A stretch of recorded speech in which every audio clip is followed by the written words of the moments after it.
એને ઓમ નમઃ શિવાયનો મંત્ર જાપ કર્યો. શું કામ? તો કે એને પ્રાણાયામની પ્રક્રિયા છે. પ્રાણાયામ જોગી મહાત્માઓ કરી શકે, આપણે સંસારી છે, આપણું કામ નહીં. અને પ્રાણાયામ છે એ નશા જેવી વસ્તુ છે. એકવાર પ્રાણાયામ ચડી ગયો બ્રહ્મરંધ્રમાં પછી ઉતરવો મુશ્કેલ છે.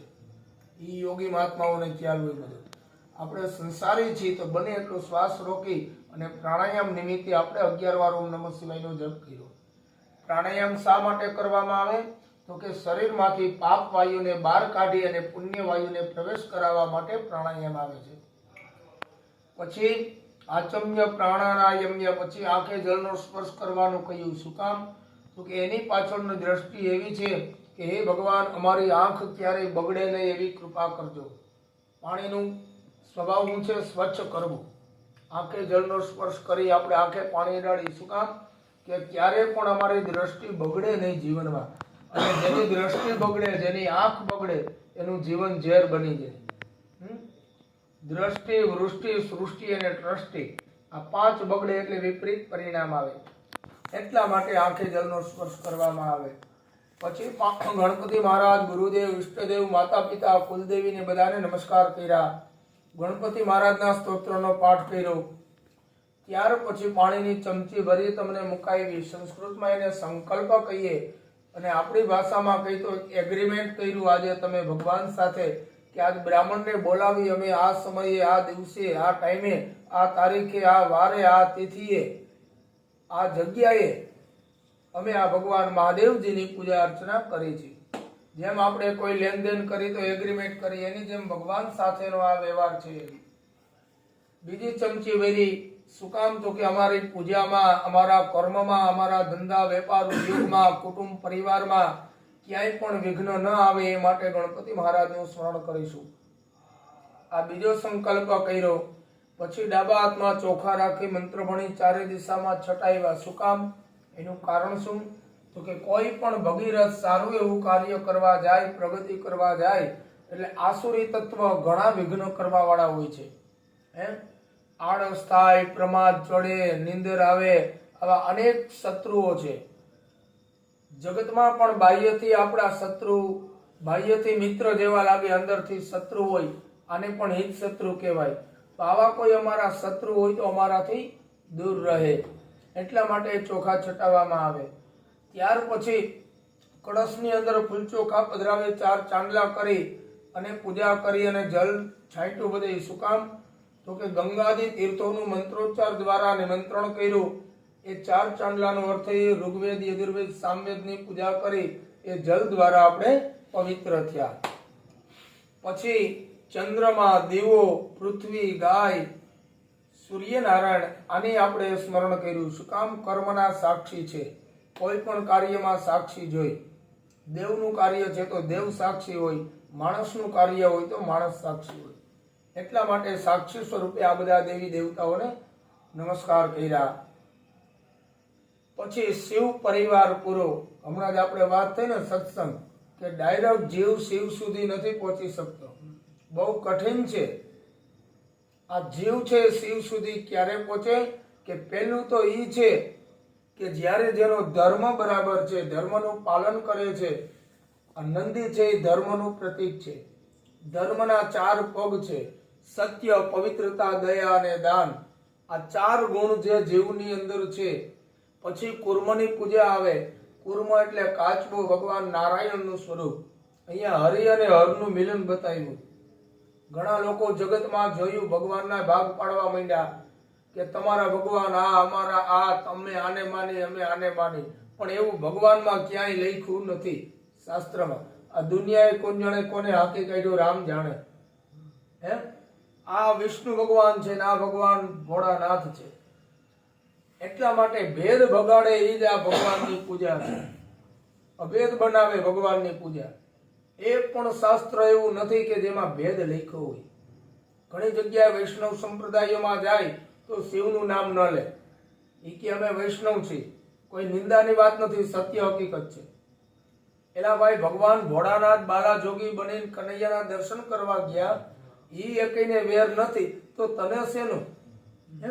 આ માણસની પ્રકૃતિ બધી રાસ રમવા ભગવાન ભોળાનાથની આજ્ઞા. એટલા માટે કહેવાનો ભાવ છે કે ભેદમાંથી અભેદ બનાવે ભગવાનની પૂજા.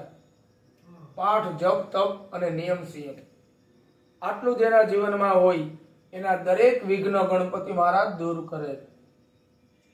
ત્યાર પછી હનુમાનજી મહારાજ એના દ્વારા એના માધ્યમથી એના આશીર્વાદથી બલ, બુદ્ધિ અને વિદ્યા મળે છે. પછી આગળ આવી એટલે દ્વારના બિરાજેલા દેવોની પૂજા, દ્વારપાળ, ચોકીદાર એની પૂજા આટલું જીવનમાં હોય જીવ પાસે, પછી માઈને શક્તિ મળે છે. માતાજીની પૂજા. સંયમ હોય તો શક્તિ આવે, સંયમ ન હોય તો શું શક્તિ આવે? ઇન્દ્રિયોનું કામ પૂરું થઈ ગયું. સંસારનો વ્યવહાર ચલાવવા માટે સમય પ્રમાણે ઇન્દ્રિયોની જરૂર પડે, પણ એ જ્યાં સમય પૂરો થાય ત્યારે એને સંકોચી લેવાય, એને કાબુ કરી લેવાય, એને કંટ્રોલ કરી લેવાય. પછી શેરડી ન ખાઈ શકતા હોય તો પરાયણે ખાય તો એ નકામું છે, એ મોહ છે કે ખોટી વાત છે. એટલા માટે આ છે બધું કે જેના જીવનમાં સંયમ છે એને શક્તિ મળે, જેના જીવનમાં સંયમ નથી એને શક્તિ ન મળે. આસક્ત રહીએ જીવ ન હોય એમાં, અનેક વ્યભિચારમાં, આ તે બધામાં. એટલા માટે માતાજીની પૂજા, જેના જે જીવના જીવનમાં આટલું છે એને શક્તિ મળે એટલે માતાજીની પૂજા. પછી શક્તિ મળ્યા પછી એ જીવને જ્ઞાન થાય. શક્તિ આવે તો જ જ્ઞાન થાય. પછી ગંગા મૈયાની પૂજા. ગંગા એટલે જ્ઞાન રૂપી ગંગા છે. પછી એના મસ્તકમાં ગંગા આવે અને એ જ્ઞાન મળ્યું છતાંય આ જીવ છે એ શિવ સુધી પહોંચી નથી શકતો. આટલું છે છતાંય એ જ્ઞાન મળ્યા પછી સર્પની પૂજા. એ આપણને એ જ્ઞાન આપે છે કે ભાઈ તારા જીવનમાં હજી પણ વેર, ઝેર, કજિયા, કુંકાસ, ઈર્ષા, અદેખાઈ, રાગ, દ્વેષ આ બધા એક ઝેર હોય તો કાઢી નાખ, પછી શિવ પાસે જવાય. એમને નહીં જવાય. ઝેર વગરના બને આ જીવ ત્યારે શિવ પાસે જઈ શકે. આ બધાની પૂજા એટલા માટે આવે છે. અને હવે આ જીવ છે એ દરેક ગુણ સંપન્ન થયો અને હવે આ શિવનું સાનિધ્ય, શિવનું ધ્યાન. બરોબર. એક બિલીપત્ર રાખજો. આખી પૂજા અર્થ સહિત કરશું તો વિસ્તાર જશે. એટલા માટે ન સમજે ને એવું લાગે તો કેજો વિના સંકોચ. છે બિલીપત્ર એટલે બધાને આપી દો. છે ને? હોય તો આપો, નો પ્રોબ્લેમ. હા કુરુ તમે કયો કાચબારો? હા, તો કાચબારો ક્યાં દેવતા છે? વિષ્ણુ દેવતા. વિષ્ણુ નારાયણ કુર્મા અવતાર આવે. 24 અવતારમાં ભગવાનની 24 અવતારની કથા છે ભાગવતજીમાં. એમાં કુર્મા અવતાર છે. છે ને? આ ઈ નારાયણ સ્વયં. તો ત્યાં પોઠિયાની હારે બેહારવાનું કારણ? હે? પોઠિયાની હારે શંકર ભગવાનના મંદિરમાં સામે બેહારો કુરુને. કીધું ને હા. કે આ જીવ શિવની પૂજા કયા કરી શકે? આ બધા સદગુણો એના જીવનમાં હોય ત્યારે. ત્યારે આપણે સમજાઈ ગયું. એટલા માટે નકર અંદર કાન જ બે. એટલે ભાઈ હજી જીવ શિવ એમ કે છે હજી જોઈ લે તારો ધર્મ બરાબર છે, જીવ કે બરાબર છે, 4 ચરણ બરોબર છે, 4 પગ ઉપર છે, હા કે બરોબર છે. મહાદેવ કે તો જ અહીં આવજે. હજી એટલું જ નહીં, કાચબાન દર્શન કરી લે. સંયમ છે તારામાં, ઇન્દ્રિયો ઉપર કંટ્રોલ કરી શકીશ તો જ આવજે, નકર હજી વહી જા. હે? એટલે બહાર જઈ, નકર તો અંદર ન હોય. અને આમ જોઈ તો એ હરિ અને હરનું મિલન બતાવ્યું. આ હરિ અને આ હર, આ ભેદ નીકળી જાય લોકોને, પણ સમજવાનો સમય ક્યાં? આવું તો ઘણું ઈશ્વરે આમાં શાસ્ત્રમાં ભગવાને ઋષિમુનિઓએ આપ્યું છે. આપણે ખાલી તિલક કરીને ચાંદલો કરે ને એમાં અનેક ગુણ ભરેલા છે. એટલા માટે ચાંદલો કરવામાં આવે, તિલક કરવામાં આવે, ચંદન કરવામાં આવે. ભસ્મ વૈરાગ્યનું પ્રતીક છે. ભોલે ભંડારી ભસ્મથી ભરપૂર છે. શું કામ? એ વૈરાગી છે, ત્યાગી છે. ભસ્મ લગાવે એટલે ત્યાગની જ ભાવના છૂટે. એટલા માટે ભસ્મ શ્રેષ્ઠ છે. એની ઉપરથી એ ગુણ મળે કે આ શરીર પણ એક દી ભસ્મ થવાનું છે. આજ નહીં તો કાલ. એમ આ જોગી છે, ભોગી નથી, જોગી છે. બરોબર. શિવમ ધ્યાયેત. ઓમ નમઃ સંભવાય ચ મયોગભાય ચ નમઃ શંકરાય ચ મહેશ્વરાય ચ નમઃ શિવાય ચ શિવતરાય ચ. ઓમ ત્રંબકં જજામહે સુગંધિં પુષ્ટિવર્ધનમ ઉર્વારુકમિવ બંધનાન મૃત્યુર્મોક્ષેયમામૃતાત. લાખેશ્વર મહાદેવાય નમઃ.